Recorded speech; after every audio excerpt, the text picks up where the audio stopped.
Finally আমরা যাচ্ছি আজকে মায়াপুরের উদ্দেশ্যে। আর বেরোতে অনেকটাই সময় লেগে গেল। আমরা ভেবেছিলাম যে সকাল 5:30টার মধ্যে বেরিয়ে যাব, কিন্তু সেটা সম্ভব হলো না। যেতে আমারই আসলে অনেকটাই দেরি হয়ে গেছে। আমাদের এক বন্ধু প্লাস সেই বন্ধুর স্ত্রী, আমাদের বৌদি হচ্ছে, তারা অলরেডি বেরিয়ে গেছে। আরও আজকে অনেকজনের আসার কথা ছিল, কিন্তু তারা কিছু কারণবশত আসতে পারলো না। যেমন আমার আর একটা বন্ধু আছে যার নাম হচ্ছে সুমিত, আর তারই ওয়াইফ। অ্যান্ড সুমিতেরই একটা বোন ছিল। সঙ্গে আছে আমার সঙ্গে এখন প্রসেনজিৎ গাড়ি চালাচ্ছে, খুব ভালো গাড়ি চালায়। আমরা ভাবতা বাজারটা ক্রস করলাম, এখন বেলডাঙার উদ্দেশ্যে। বেলডাঙা ক্রস করব। আমাদের সেই বন্ধু সৌভিক আর বৌদি কৃষ্ণনগর পার করে গেছে। কালকে এখানকার যা ওয়েদার ছিল, সে ওয়েদার মাথা খারাপ। আমি এসেছিলাম বিকেলের দিকে, মোটামুটি 5টা 5:30 নাগাদ। তো আকাশের যা মানে ভিউ দেখে মাথা খারাপ। মনে হচ্ছে না যে আমি মুর্শিদাবাদের মধ্যেই আছি, মনে হচ্ছে বাইরে কোথাও চলে এসেছি। এত সুন্দর দৃশ্য। সো ফাইনালি আমরা বেলডাঙায় পৌঁছে গেলাম। বেলডাঙা হাটের কাছাকাছি একটু সামান্য জ্যাম থাকে। আমরা বেরিয়েছি, জ্যাম থাকবে না বা রাস্তায় কোনো কিছু হবে না এটা হতে পারে না। কোনো না কোনো কিছু লেগেই থাকবে, তাই তো হোসেন?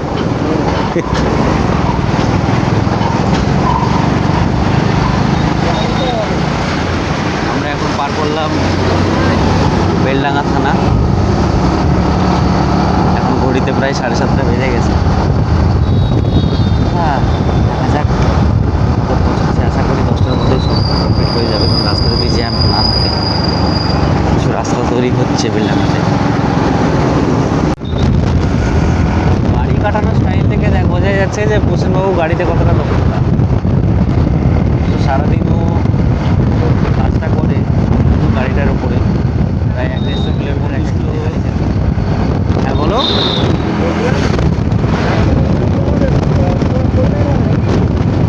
ঠিক বুঝলাম না। হ্যাঁ, এই রাস্তাটা হচ্ছে এখন মুহূর্তে সিঙ্গেল ওয়েতে আছে, তবে এটা 4 লেনের রাস্তা শুরু হবে। আমাদের ন্যাশনাল হাই রোডের মধ্যে এই একটা হাই রোড, যেটা সিঙ্গেল ওয়েতে এখনও পর্যন্ত। কিন্তু এই রাস্তাটা মানে ব্যবসা বাণিজ্যের, কলকাতা হচ্ছে আমাদের যে মেট্রো সিটি, সেখানে কন্ট্যাক্ট করার এই একটা মাত্রই রাস্তা। তাই আগামী হয়তো কয়েক বছরের মধ্যে এটা 4 লেনের রাস্তা হয়ে যেতে পারে, আমরা আশা করি। আর কিছুটা গেলে আমরা পাবো হচ্ছে যেখানে বাবরি মসজিদ তৈরি হচ্ছে। খুব সুন্দর একটা জায়গা।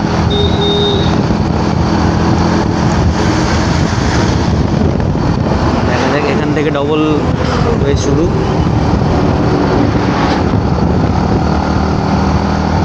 চলো, আমরা চলে এসেছি মির্জাপুর। এটা মির্জাপুরের স্কুল ক্রস করলাম। এই সেই মির্জাপুর। ও ভাই, ভিউ দেখো। সকালবেলায় অন্যান্য দিন অনেক পরিমাণে যে রোদ, সে রোদের যে তাপ সহ্য করার মতো নেই, কিন্তু আজকে হয়তো উপরবেলা সঙ্গ দিয়েছে, আমরা যাতে পৌঁছাতে পারি।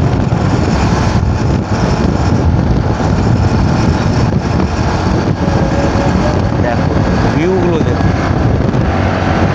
জাস্ট অসাধারণ। আমি চেষ্টা করছি আপনাদেরকে দেখানোর যতটুকু করা যায়।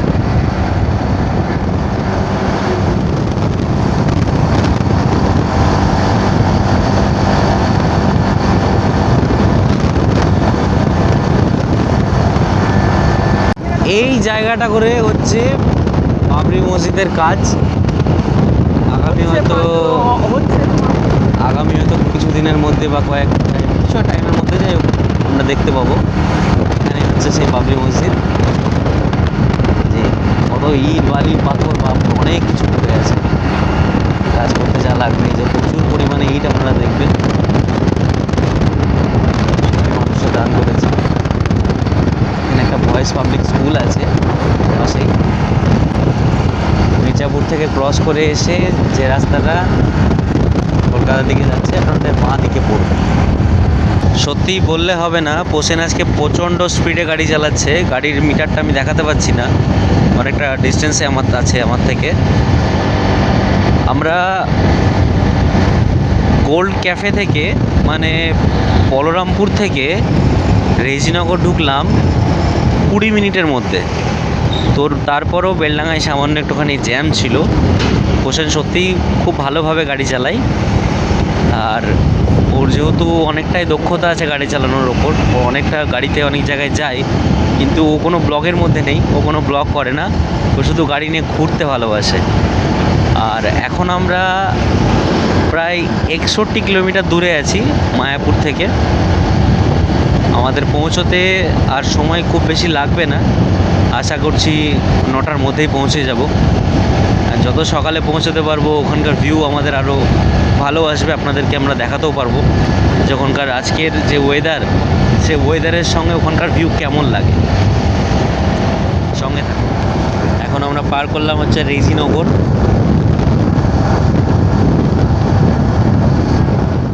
নিয়ে মায়াপুর যাওয়া আমার প্রায় 3বার, কারণ ছোটোবেলায় যখন একবার গিয়েছিলাম সেই সময়তে গিয়েছিলাম বাবার সঙ্গে। তো তখন এই ভিডিওর ব্যাপারে কিছু জানতাম না, আর ফোনও সেই সময় ব্যবহার করতাম না। এখন এই 2026-এ আমার আসা হয়ে গেল 2বার। আমরা পলাশির মোড়টাকে ক্রস করলাম, পলাশি ঢুকে গেছি। আর এখন ঘড়ির কাঁটায় বাজে 7:55, মানে 8টাও এখনও ঠিক করে বাজেনি। তার মানে এখান থেকে আর বেশি দূরত্ব নেই, আর মাত্র 52 কিলোমিটারের মধ্যেই পৌঁছে যাব। 52 কিলোমিটার আছে এখান থেকে মায়াপুরের দূরত্ব।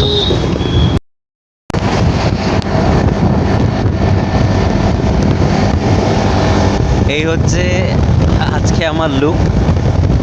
আজকের যেভাবে আমরা আসছি, আমাদের ওই বন্ধু সৌভিক আর বৌদি দুজনেই এতক্ষণ পৌঁছে গেছে বেথুয়া। কিছুক্ষণের মধ্যে আমরাও সেখানে পৌঁছে যাব। খুব সুন্দর একটা আবহাওয়া, খুব সুন্দর একটা জায়গা, খুব একটা খারাপ লাগবে না। তবে আজকের এই ট্রিপটাতে আমার আসার সত্যি বলতে তেমন কোনো কথাই ছিল না। আজ আমি ভেবেছিলাম যে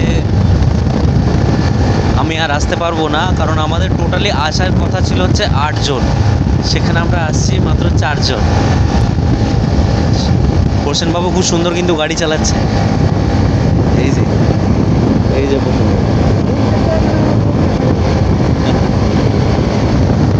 8টার মধ্যে প্রসেনের বাড়ি থেকে আমরা বেরিয়েছিলাম 7টার পর, মোটামুটি 7:15 থেকে 20-র মধ্যে মেবি পৌঁছেছিলাম আমি। ওখান থেকে 8টার মধ্যে ও পলাশি ক্রস করে পানিহাটিটাও ক্রস করে দিল, আর এখন ঘড়িতে বাজে পুরো 8টা। এটা একটা খুব সুন্দর ব্রিজ, আর এই যে সামনে আরও একটা মোড়,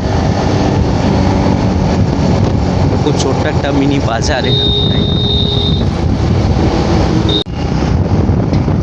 ডবল লেন এখানে অলরেডি চালু হয়ে গেছে, ডবল লেনটা চালু হয়ে গেছে, ওই দিক দিয়েও লোকজন আসছে। আগে এটা সিঙ্গেল হয়েছিল। এখন ঘড়ির কাঁটায় বাজে 8:20, আর আমরা পৌঁছে গেলাম বেথুয়া ডহরি। সামনেই আমাদের দাদা বৌদি দাঁড়িয়ে আছে, মানে আমার বন্ধু আর বন্ধুর বউ। এবার ওদের সঙ্গে দেখা হবে।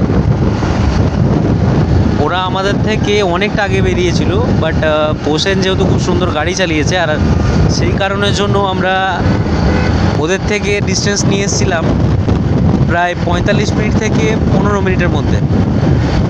আর ওদেরকে বললাম যে 15 মিনিটের রাস্তা মানে খুব বেশি 4-5 কিলোমিটার হবে, খুব একটা ডিস্টেন্সে নেই। তো ওরা দাঁড়িয়ে আছে বেথুয়া দড়ির যে পার্ক আছে সেই পার্কের ঠিক সামনে, আর ওখানে দাঁড়িয়ে কিছু একটা টিফিন করে নেওয়া হবে, যেহেতু হাতে সময়টা অনেকটাই আছে। সামনেই ফরেস্ট, আমরা পৌঁছে গেছি প্রায়। ফরেস্টের একদম গেটের সামনে আমাদের সেই দাদা বৌদি দাঁড়িয়ে আছে। এখানে নেই, সামনে সামনে আরও সামনে, ওই যে সামনে ফরেস্টের গেট, আর ওরা এর আশেপাশেই কোথাও একটা আছে। হ্যাঁ পেয়ে গেছি, দেখতে পেয়ে গেছি। আমাদের দাদা বৌদি বসে আছে, বৌদির সঙ্গে মিট করাবো, দাদার সঙ্গে মিট করাবো। এই যে আমাদের দাদা বৌদি বসে আছে।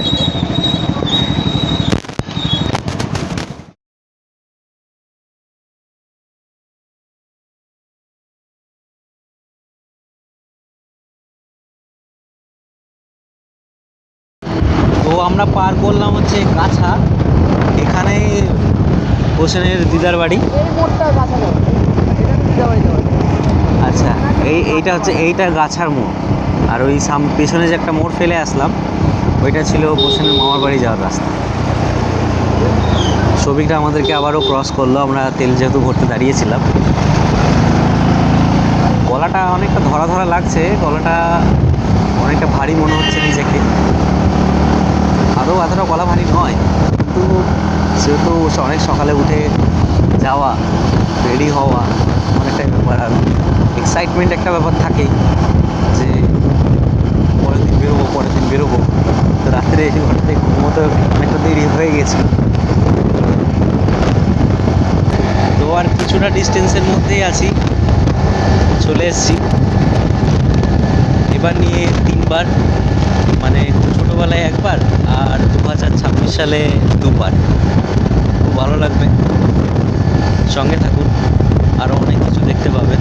রাস্তার একটু ছোটো ভিউ আমি দিয়েছি। আর বহরমপুর থেকে যেহেতু আমরা আসছি বাইকে, আপনারা চাইলে বাসেও আসতে পারবেন, আপনারা চাইলে ট্রেনেও আসতে পারবেন। ট্রেনে আসতে গেলে ধুবুলিয়াতে নামতে হবে, ধুবুলিয়াতে নেমে সেখান থেকে অটো বা টোটো যাই হোক করে আপনারা এখানে আসতে। এইটা হচ্ছে চৌগাছার মোড়, এই মোড়টা থেকেই আমরা ডান দিকে ক্রস করব। এই মোড়টা একদম চলে যাচ্ছে মায়াপুর ইস্কন মন্দিরের দিকে।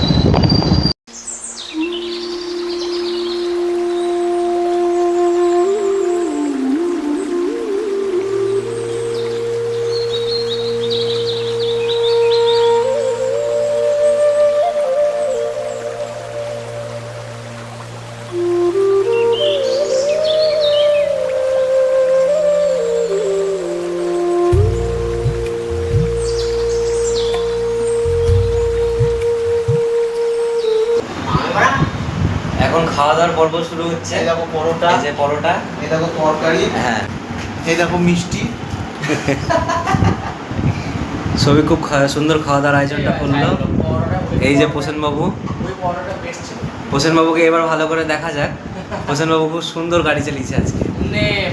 না না না, সত্যি খুব ভালো গাড়ি চালিয়েছে। তো একটা জায়গায় যা এসছে না, তোমরা কি খাবে কেউ?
শেষমেশ গীতা ভবনের দিকে।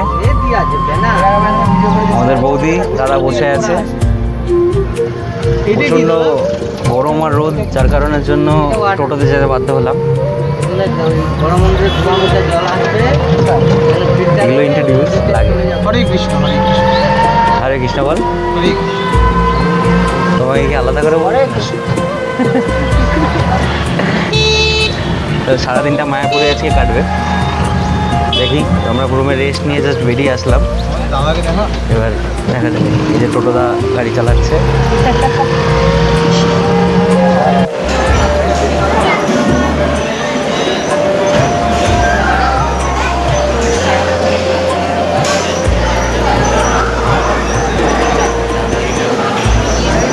সামনের লাইনটা শুরু করো।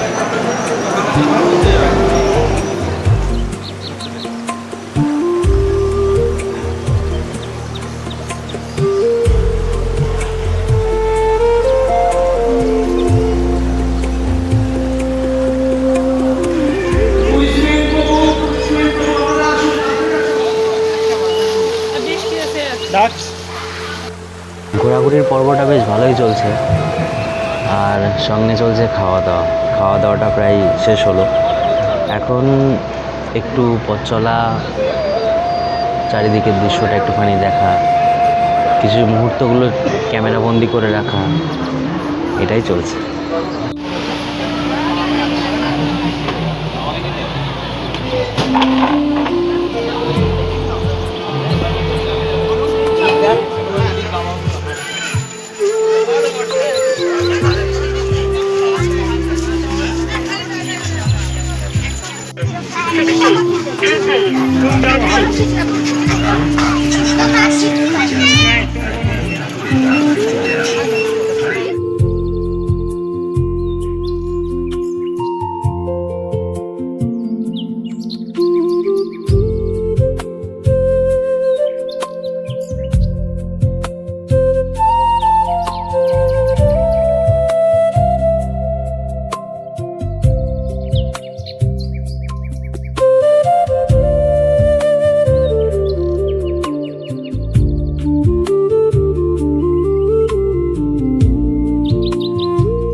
বাছুর একটাও নেই, সব বড় বড়।